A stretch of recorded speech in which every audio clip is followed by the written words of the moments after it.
नमस्कार दोस्तों, आज फिर मैं आपके लिए ज्ञान से भरी एक कहानी लेकर आया हूं। ये कहानी गौतम बुद्ध और एक दुखी भिखारी की है, जिसे सुनने से आपके जीवन में बहुत अच्छा ज्ञान मिलता है। एक बार महात्मा बुद्ध एक गांव में अपने शिष्यों सहित घने पेड़ की छांव के नीचे बैठे थे। आसपास के गांवों से बहुत से लोग अपनी मानसिक समस्याएं लेकर महात्मा बुद्ध के पास आ रहे थे। महात्मा बुद्ध उन सब की मानसिक परेशानियों का समाधान देते। सब लोग खुशी खुशी अपनी समस्याओं का समाधान पाकर वहां से लौट रहे थे। वहीं से कुछ दूर बैठा लोगों को बुद्ध के पास जाते देख एक दुखी भिखारी अपने भाग्य को कोसता हुआ यही सोचने लगा कि अभी कुछ देर पहले तो ये लोग दुखी मन से मुंह लटकाए उन महात्मा के पास गए थे, और अब इतना खुश होकर कैसे वापस लौट रहे हैं। आखिर माजरा क्या है? जरा मैं भी जाकर देखूं कि वो महात्मा ऐसा कौन सा खजाना बांट रहा है। उन लोगों को देखकर वे इतने प्रसन्न हुए कि उनके चेहरे लाल हो गए। जब वो दुख भिखारी कुछ नजदीक गया तो उसने देखा कि ये महात्मा तो लोगों को प्रवचन देकर लोगों के दुख का निवारण कर रहे हैं। यह देखकर भिखारी के मन में भी तीव्र इच्छा हुई कि क्यों न मैं भी इन महात्मा को अपना दुख बताऊं।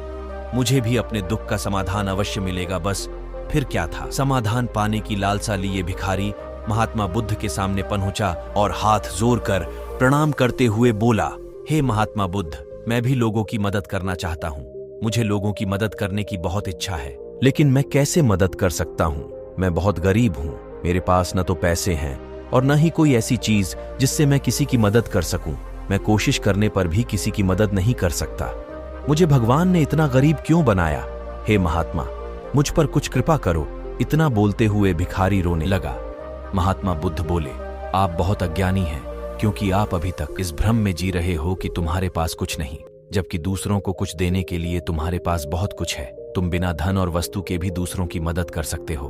तुम्हारे पास जुबान है जिससे तुम मीठे शब्द बोलकर किसी के दुखी चेहरे पर मुस्कान ला सकते हो।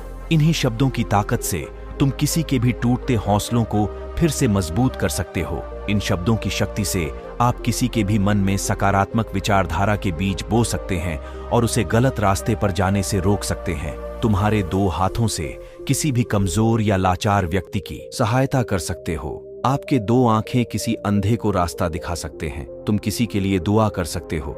यह हो सकता है कि उनके बुरे काम फिर से हो जाएं। आप किसी के अच्छे स्वास्थ्य की कामना कर सकते हैं, लेकिन अज्ञानतावश तुम अब तक इस बात को समझ नहीं पाए और इस भ्रम में अब तक जीते रहे कि तुम्हारे पास मदद करने के लिए कुछ नहीं। किसी की मदद करने के लिए धन और वस्तु का होना अनिवार्य नहीं है। बिना धन और वस्तु के भी हम कई प्रकार से लोगों की मदद कर सकते हैं। महात्मा बुद्ध के ज्ञान से भरे ये सुंदर शब्द सुनकर भिखारी के चेहरे पर मुस्कान आ गई और वह खुशी से झूमता हुआ वहां से चला गया। गौतम बुद्ध के इस नैतिक कहानी से हमने यह सीखा कि आजकल बहुत से लोग यह सोचकर दुखी होते हैं कि मेरे पास ये नहीं है, बल्कि जो आपके पास है उसी में संतुष्ट रहना सीखें और बिना मतलब के लोगों की मदद करें।